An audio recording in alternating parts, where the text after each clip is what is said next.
Herb. Herb is a plant. I mean, herbs are good for everything.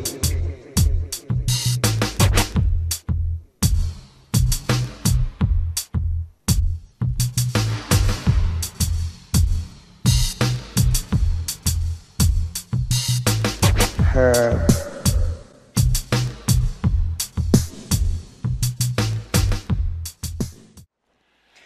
Hello, you made it to the Eugene Cannabis TV show, another episode.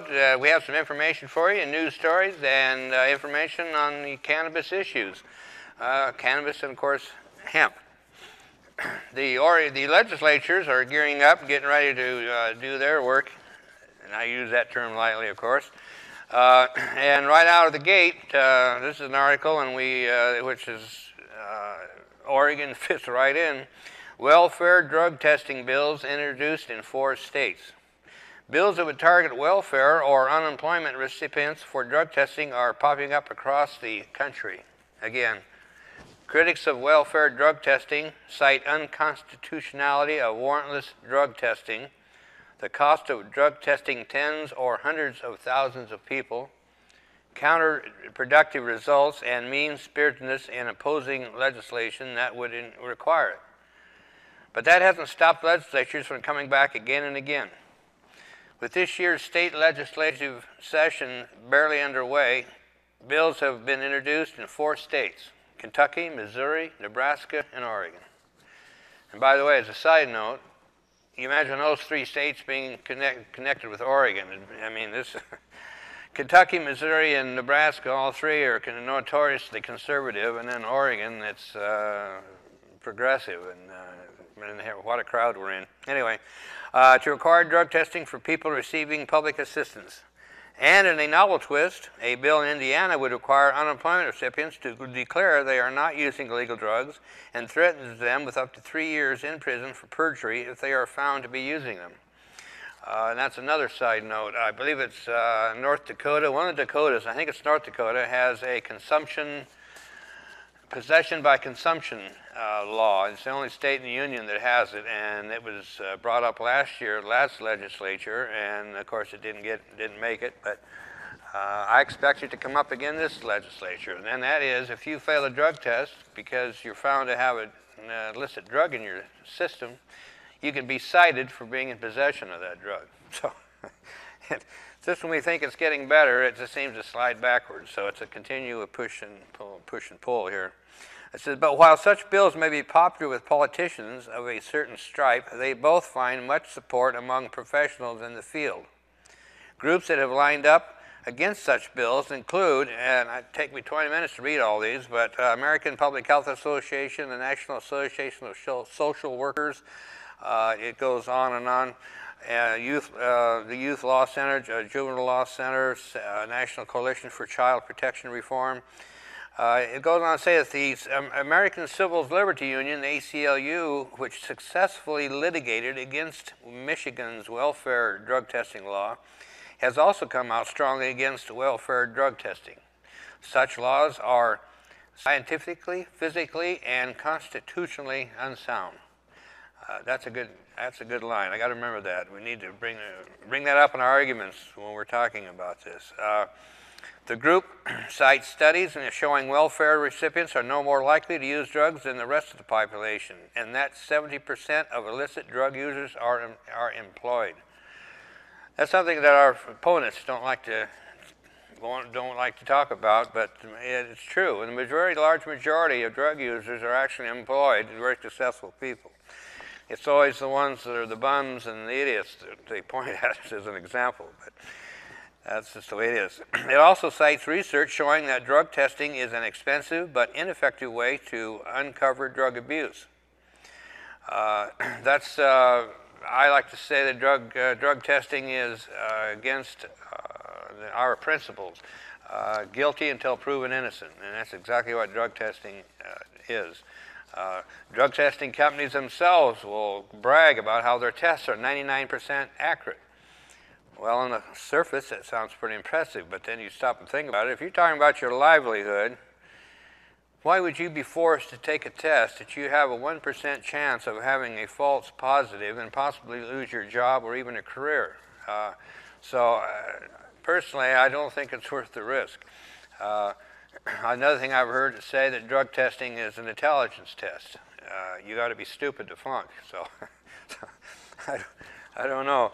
But personally, I've never taken a drug test, and I'll never take a drug test unless it benefits my health in some way. So that's personally my stand. But anyway, that's one of the reasons I quit driving trucks professionally, because I didn't want to play the game. I mean, sure, I could play the game, drive, and fake drug tests, but I just didn't want to play the game. So anyway, our legislature is on us again, and they're coming. We've gotten word that they're going to be attacking the Oregon medical marijuana program again this session, just as they did last session.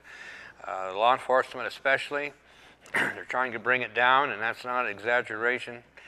They're lying about it, giving false presentations to the legislatures, and yet we have legislatures, one in particular was quoted as saying, there will be no marijuana legislation passed without the approval of law enforcement. So I find that quite concerning for a statement like that to come from a lawmaker, because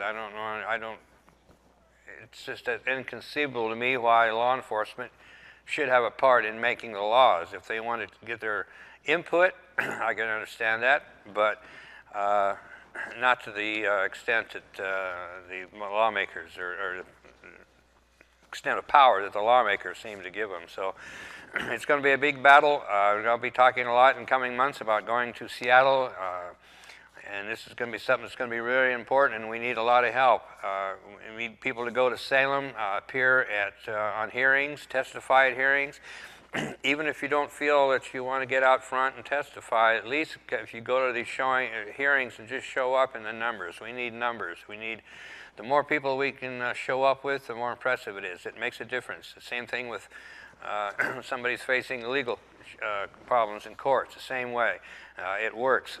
If you have support and a lot of people behind you, it can make a difference. So I really encourage people, it's like my colleague in Portland says, put down the bong and get active, you know. And another thing she says is donate to the movement. Even if you have to give up an eighth once in a while, put that money into the unit, into the cause to try to stop the ravaging of our freedom by this stupid drug war, and join the cause to fight. You know, it's a freedom fight. I consider myself a freedom fighter, and it's what it's all about. Ultimately, is freedom to do your privacy. I'm trying to say. So, anyway, Irvin Rosenfield has written a new book now called My Medicine. Irvin Rosenfield is one of the 4 remaining medical marijuana patients. In fact, I can they say it better here than I said it, but he said that they are, he's of the 312 million people that called the USA home during USA's, he's one of 4 of the original medical marijuana, federal medical marijuana patients. LV Musica has been on our show. He lives here in Eugene, is also a federal medical marijuana patient, one of only 4 left. Well, anyway, Irv Rosenfield has written a book called My Medicine, and should be quite interesting to read his story. He says, in 1973 at 10, Rosenfield was diagnosed with a rare condition called multiple congenital cartilaginous excesses. I probably butchered that. Anyway, a disabling and potentially life-threatening disease in which hundreds of tumors grow in his bones. Although in high school he gave lectures about good drugs and bad ones to fellow students, in college he joined everyone else around him and let up. Rosenfield admits he toked up mainly because everybody else was doing it. But in short order he found that his symptoms were abating. For the next 3 weeks, I used cannabis every day, and my health improved dramatically. He writes, I was able to sit and walk with less muscle tension and pain. I was able to cut back the amount of prescription medicine I was taking and generally felt better. That's just another side note there. In my experience with medical marijuana patients, it constantly amazes me that the majority of the patients, it seems, that are using medical marijuana, they started, one of the main reasons is that they want to get away from using pharmaceuticals. They're getting tired of the side effects of pharmaceuticals. I like to say marijuana is like any other drug. They all have side effects. But the side effects of medical marijuana is euphoria, and I think we can live with that. So anyway, this is a story about Irv Rosenfeld called My Medicine is the title of it, so you might look for that at the library, and I'm sure it'd be quite an affordable book to have. And then, of course, I always want to make sure I quote my favorite Russ Bellevue quote, "The most amazing thing about cannabis is its ability to addle the brains of those who do not use it." And that, again, takes us right back to the Oregon legislature. Our friend Reverend Will was there at one of the hearings and actually drew a standing applause when he told the lawmakers that he wanted them drug tested, that they were forcing us to be drug tested in so many fronts that he felt that every one of the lawmakers ought to be drug tested. And well, I don't really advocate drug testing anybody. It only makes sense. It's like law enforcement. You can be required to take a drug test by a DRE officer, which is a drug recognition expert. Go on the internet and go to Google or another search engine, type in DRE and type in Oregon and then read up. And if that doesn't scare you, I don't know what will.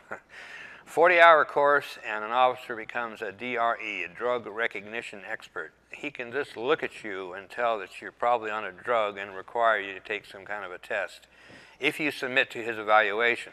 So that's what we tell people. It goes right along with never consent to a search. Same thing, never consent to a DRE evaluation, because if you get locked into that, it can turn into driving under the influence. So you've got to be aware of that. But anyway, you know about your rights. You have to know your rights all the time and never consent to a search. Of course, that's one thing that we always go over and over again. We've heard so many stories of people that have consented to a search and have consequently had all kinds of problems because of it, and it could have been avoided if they simply refused to search. The law enforcement will use every trick they can think of to intimidate, to scare you. But the thing you've got to remember is that you have your rights, and it's like any other situation. If you lose it, if you panic, you have a less chance of surviving. You've got to keep your head and never consent to a search. They may search anyway, but as our attorneys tell us, if you do not consent to a search and they find something, he's got something to work with if you don't consent to the search. But if you consent to the search, no matter what they find, there isn't much they can do for you. So it's just a word to the wise. And anyway, we're going to wrap this up for this week. Like I said, the legislature is coming up, and we're going to be needing help on that, and I'll be telling you more about that as it comes. Anyway, we're going to get out of here now, so thanks for stopping in and checking out the Eugene Cannabis TV, and be sure and come back next week, and definitely come down and watch this being filmed. You're welcome to do that too. Contact us at any of the email addresses you see on the screen. Thanks. Later. Are you tired of following all the rules? Ready to let loose? Have a little fun? Sounds like you need to. Get high. And with Narcomex Incorporated, your direct-to-consumer drug trafficking solution, you can. Narcomex values your business. That's why we're your #1 supplier of drugs, and you're our #1 consumer. These billions can't be wrong. We work hard for your business and have killed not one, not two, but 3 Mexican police and 2 journalists just to keep you high with that very joint. Why, our commitment to keeping you supplied has killed over 17,000 people right next door. Traffickers, soldiers, journalists, prosecutors, you name it. We're that passionate about your business. We've even begun to destroy some of your favorite tropical beach destinations. Because if you smoke enough at home, you don't even need a beach. But don't legalize it or grow it at home. Let us do the work for you. Sure, consumers boycotted evil companies, but there's no need to boycott Narcomex Incorporated, your direct-to-consumer drug trafficking solution, also offering heroin, meth, and cocaine. Narcomex Incorporated. Live a little, and forget others won't.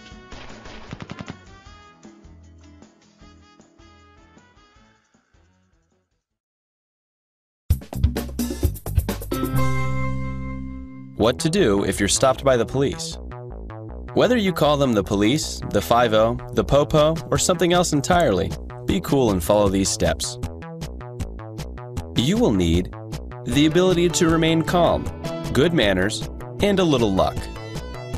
Step 1. Relax. Being nervous, even if you've done nothing at all, makes cops suspicious. Step 2. If you're in a car, put your hands in front of you, on the steering wheel. Don't reach for your license or registration until you're asked. Police are trained to assume that everyone has a hidden weapon, so don't give them a reason to believe that you might. Step 3. Remember the old adage, speak only if spoken to? Now's a good time to follow it. Don't offer excuses or explanations. You may be admitting to something they're not even pulling you over for.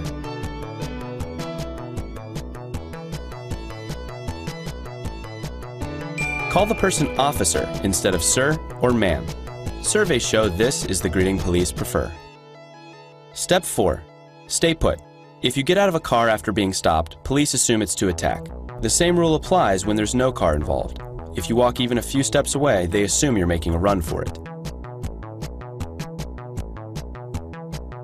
If you have anything illegal, in a car or elsewhere, don't look at it. Police are trained to study body language. Step 5. Do not complain or argue. It will never, ever work. Keep things civil, even friendly, and they may just cut you some slack. If you have a Police Benevolent Association card or membership to another police organization, keep it in your wallet so the officer can see it when you take out your license. Just try not to be too obvious about it. Step 6. If you get a ticket, simply take it and say thank you, as hard as that may be.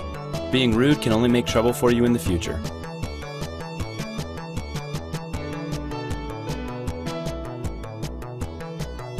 Did you know? 14 million arrests are made in the U.S. every year.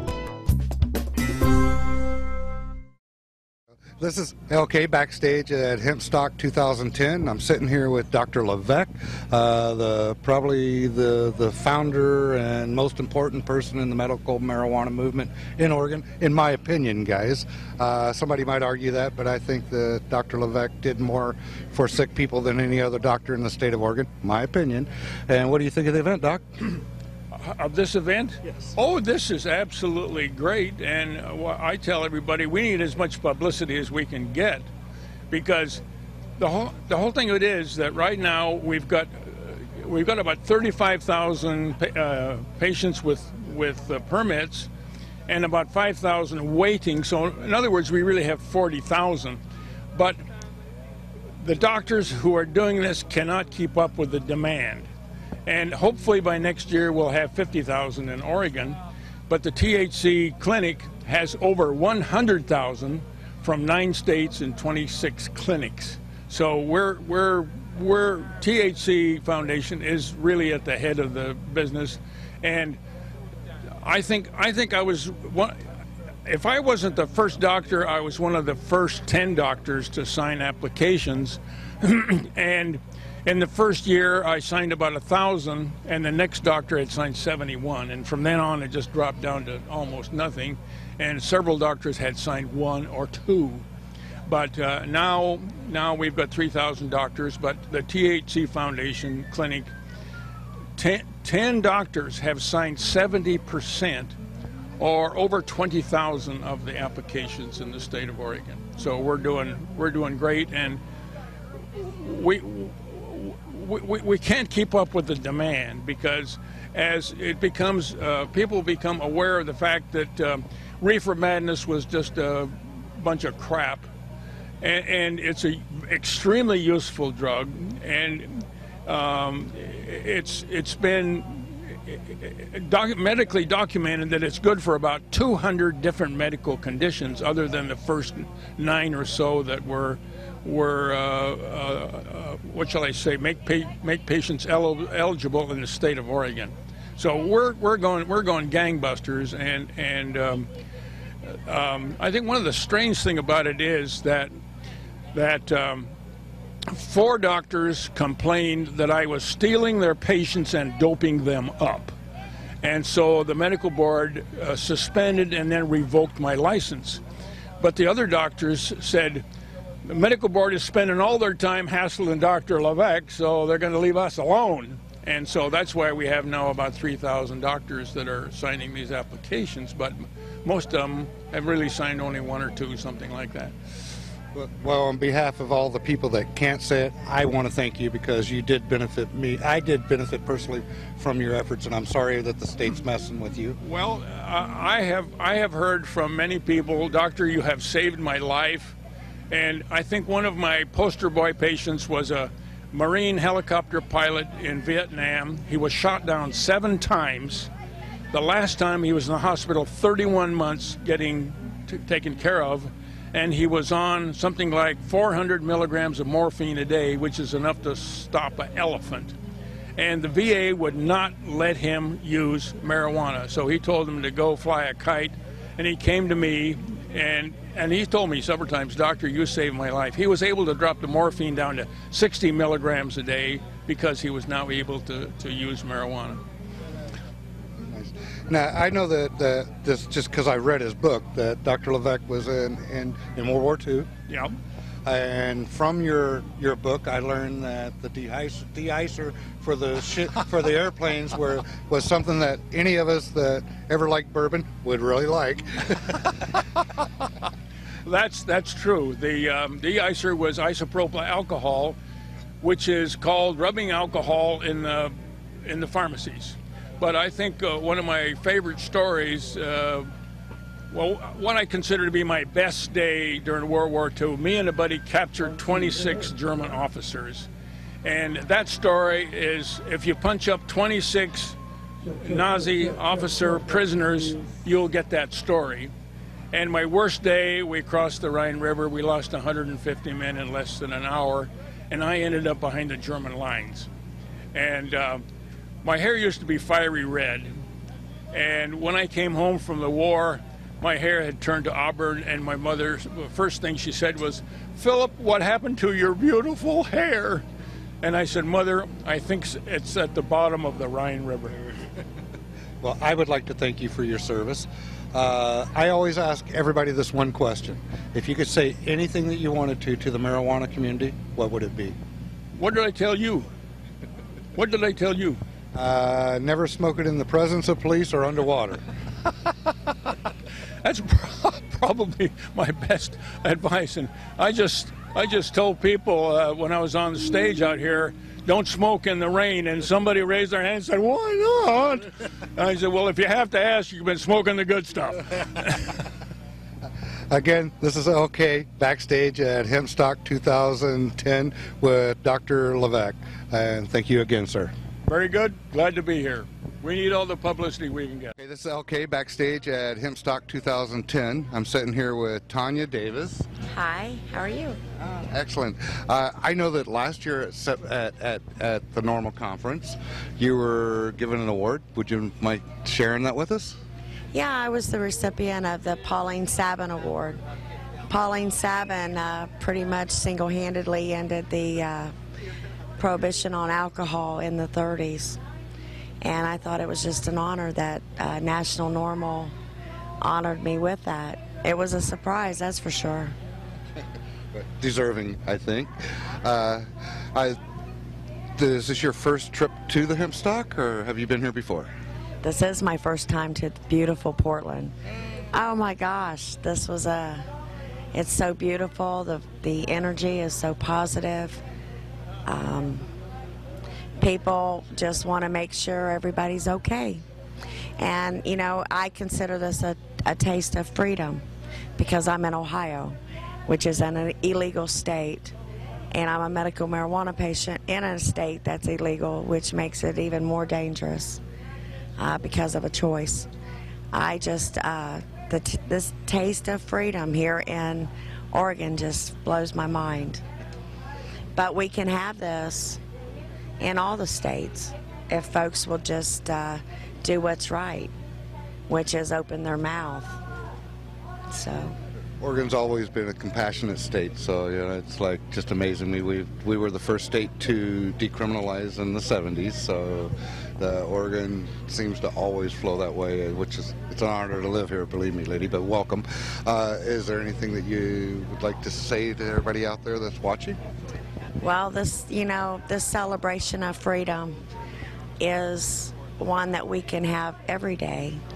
But in order to have this every day, you have to, instead of just coming to the party, you need to spend the day at your Capitol, spend a day at the White House, make a phone call, send an email or a text even, and let folks know that we want this freedom all the time, not just once or twice a year. You guys, if you want to learn how to do the legislative process, you can get a hold of me because I learned from the ground up. And how would somebody get a hold of you? You can go to Facebook and facebook.com/ Ohio Medical Compassion Act, or just do a Tanya Davis search. Get a hold of me, email me, TanyaDavisIs@hotmail.com, and I'll show you the way. I mean, I'll teach you what I know, and then you can pass it on, because isn't that what this is about? That's what it's all about.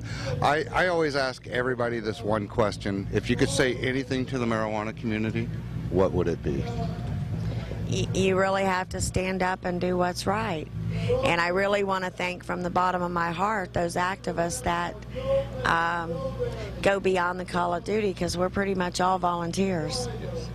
You know, and the folks that take the time to come to these events and to sing to the choir and to teach the choir that they need to raise their voices and be heard. You know, the activists that come out here are my heroes. And if we don't...